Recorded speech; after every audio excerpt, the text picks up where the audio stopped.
Yes, everybody, welcome back to the channel. Everton preview brought to you by our friends at Parimatch. If you want to get involved in that or any of the other different sections of the preview, check the chapters below and get involved with that. If you're new around here, hit subscribe. We do an in-depth tactical preview of what's going on for every single match and then give you how we think United can win that game. And we get something new this weekend, which is point deduction bounce. That's a new one. We've had so many new manager bounces that I don't know what to do with myself, but this is a new one. First ever point deduction bounce that I can remember. So, first game back from international duty, Everton fresh on the back of getting a 10-point deduction. Their fans are fuming. They're raising all sorts of stuff to do a big protest at the game. I'm sure the players will be absolutely bang up for it. It's the perfect opportunity for Sean Dyche to be able to say, right, lads, everything's against us. Let's get on the back foot. Let's get the crowd behind us and really go for it and try and beat and take points off what is a pretty fragile Manchester United. We're coming on the back of that 1-0 win to Luton, and there was a lot to work on following that game. Our injury crisis has seemingly worsened. Luke Shaw, Malacia, Hojlund, Diallo, Martinez, Casemiro, Eriksen, apparently all out for this one. Wan-Bissaka and Jonny Evans are doubts. And Everton's last five actually is not bad, you know. They're in pretty good form. They've got 3 wins, 1 draw, 1 loss. They are missing a few. Coleman and Gomez being a major doubt for this one, I think. So let's have a look how they play. And if you're not familiar with how Sean Dyche plays, we'll get into it. He's going to defend first and then ask questions of the opposition later. They line up in a 4-4-1-1. Very often looks like a 4-4-2. Straight 4-4-2. Unapologetically so, I would say. And they've been praised for their patient pressing and Dyche's stay in it to win it sort of mentality that they've had. And it suits this Everton side, actually. Being a bit of an underdog, working hard and battling, it actually suits the team's sort of mentality and philosophy. So they look all right together. The squad-wide mentality of allow the opposition to have the ball while Everton sit back works. And more often than not, they're going to have targets that have been identified to press. And they have got hard-working players, the likes of Amadou Onana, I'm a big fan of. James Garner, alongside him, has really stepped up to the plate a little bit this season. And they look like really good investments as a double pivot partnership. The pair of them really thriving in the role that they've been asked to play. And teams are struggling to break Everton down because Everton are going to defend first. And then try and nick a goal because they do have opportunities to nick a goal. They do have the ability to shut an opponent out completely. And they can come unstuck because they're not going to create a ton of chances themselves because they're going to focus on stopping you first. But that does mean that as the game wears on, as you get more and more desperate, as you start throwing those extra bodies, taking a few more risks, that's when they can catch you. And stay in it to win it, that's what they're trying to do. Offensively, their play is sort of the perfect jigsaw piece of the way they defend because they're going to counter-attack. And they're going to wait for you to make a mistake, wait for you to lose the ball, and then strike. Winning the ball in a key area, capitalising with something decisive is how Everton have scored the majority of their goals this season. And it's all about patience. Everton are beginning to master a very patient style of play.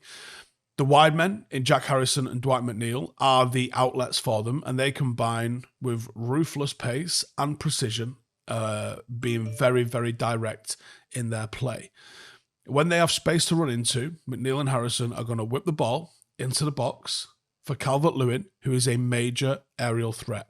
This is tried and tested Sean Dyche. He's not reinventing the wheel here. He's picked up whatever book he used in the early 90s, and he said, we're having this, and we're going to keep moving with it. You got to watch that wide play because while what Sean Dyche likes to do is he likes to make it difficult to defend against, and he makes that by having great delivery from open play, early delivery sometimes from open play, but also set piece play that's extremely dangerous. And we're going to have to watch for one of our own in this as well because James Garner has got real slick with cutting edge passing, and he's doing some damage to opposition this season. So you've got to watch out for him. And the squad is kilometres better than the one that Sean Dyche had at Burnley in terms of the work rate that they're putting in. They are just a lot more mobile and they are a lot more aggressive when it comes to press and when it comes to the work rate that they put in with the ball. They are really executing his instructions very, very well. Predicted 11, I think, will line up something like this. And the star man, I think, has to be considered as Dominic Calvert-Lewin. Like I said, I'm a massive fan of Onana, and I think he might have a hand in midfield. If United are going to get overrun, it'll be him doing it. But I think Calvert-Lewin has to be watched. Well-known danger man, highly intelligent striker, aerial threat, and 3 goals in 9 doesn't sound amazing, but don't look at what our forwards are doing if you don't think that's amazing. In terms of my United 11, I reckon, with the limited options that we've got, I'm throwing Onana in because I don't know the severity of his injury and I don't know if he's going to be out or not. We might get that information after I've recorded this when the press conference happens. But I'm going with Onana in net until I hear otherwise. Otherwise, it'll be Bain Deer, I think. I'm going with Diallo and Reguilon at fullback because we're going to be able to attack through the fullbacks. But they're going to have to mind their P's and Q's because they're going to be the ones that are targeted. If they're in possession and they're high and they're lacking, they're going to get exposed. And so will Harry Maguire on the halfway line because I expect United to have possession on the halfway line. And when they break, they will break with speed. And Maguire is a weakness in that area. If they pump it forward and they go direct down a pipe, if Harry's in place or if the ball's landing around about where he is, he'll get his head on it and that's not a problem. But it's when they start playing those balls, those through balls, round the corner and into the side of him, that's when he's going to be in trouble. And alongside him, I think Lindelof. I know Varane's back in training and so is Luke Shaw supposedly, but I'm just not seeing either of those playing in this game. I think it's too early for them. Maybe with some of the games that we've got coming up, you start to see them start to feature more and more, but right now, don't think you're going to see them. Midfield. I've gone with Mainu, but I think he'll go in Mount. And I think it has to be McTominay alongside him when you've not got Eriksen and you haven't got Casemiro. It could be Amrabat. Amrabat, McTominay. Amrabat, Mount.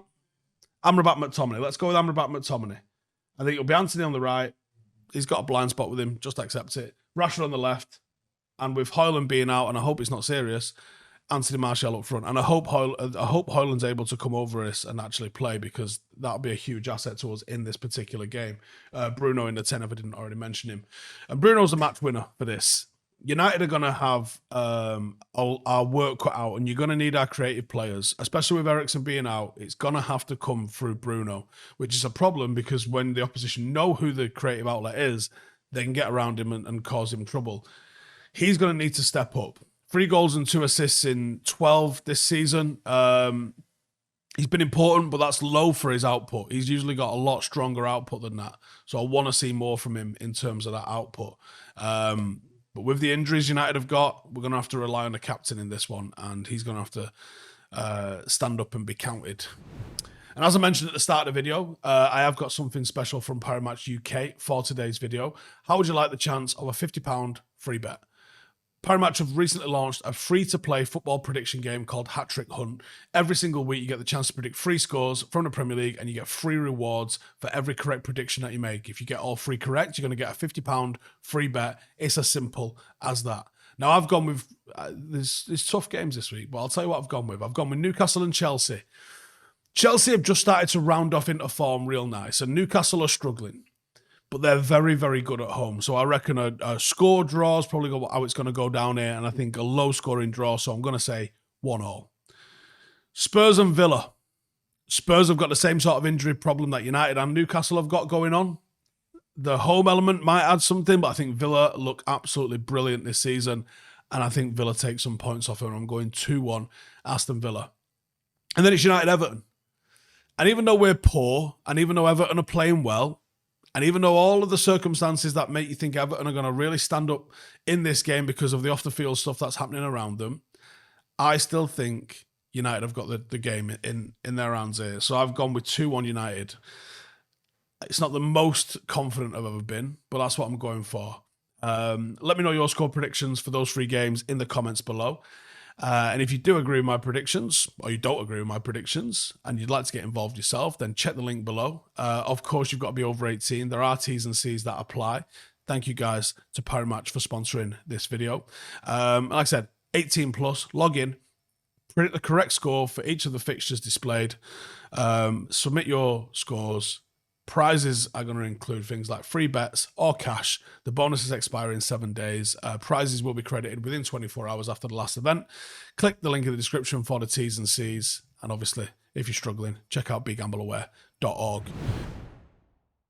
Right then, final part, how to actually beat this Everton side. First things first, you've got to be confident. And that's going to be, you might have to fake it till we make it, in all honesty. And it's a poor choice of a thing to beat Everton with because we don't really have any. But confidence is how you beat Everton. Confident in your own ability. Confident in moving the ball around. Don't worry and panic too early. Take your time and work the ball into positions and it'll pay off for you. On their day, they can cause an upset. But having the confidence in possession to try the riskier pass, to something comes off when you do that. You can't go into these games timid. You got to be bold. Control the tempo, put them on the back foot, force the errors. Confident. Number 2, patience. Losing your head against Everton in what will be a very, very, very, very volatile atmosphere because of the situations going on off the field for Everton will really make it difficult for you. So if you keep your head and you keep patient, that crowd will turn on Everton before it turns on you. So I think if you make them rush and you be patient and you relax, they're going to get too forced into going a little bit direct. And I think that's how the quality will win out. United have got more quality than Everton, right? But they can level the field by taking you out of your rhythm. So be patient. Play for mistakes. Being patient has proven to be very successful for us. But that doesn't mean that they're impenetrable. So be patient, take your time, select the passes, be confident, and see what happens. And then the final one, which is easier, far easier said than done, is just fix our forward form. We've been so bad going forward.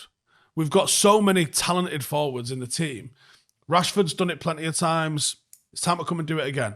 Anthony Martial, if he starts, we've seen you do it. Come and do it again. The injury to Hojlund isn't ideal, obviously, but you can't feel sorry for yourselves. You're still putting out a potent forward line. You know, Anthony or Garnacho or whoever it is that ends up taking the field, there is talent in there. There might not be a lot of form in there at the moment, but there's certainly talent. So go out and play like you've got some talent. Yeah? That's it from me. Give us your predictions, your thoughts, and how you think it's going to go down this weekend in the comments below. And I'll see you in the next one.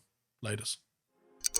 Hey, thank you for watching the video. If you are new around these parts, then don't forget to subscribe. My channel is proudly supported by my community on Patreon. If you'd like to get a little bit of extra content, a Discord group, meetups, 5-a-side games, weekly podcasts, behind the scenes, and even an occasional bit of transfer news as and when I get it, then for the price of a pint, you can show your appreciation for the content that we make and get some goodies for doing so as well. Check the link in the description or click the button right here. You'll also find all of my socials here too if you want to follow me on any of those platforms. Nice one.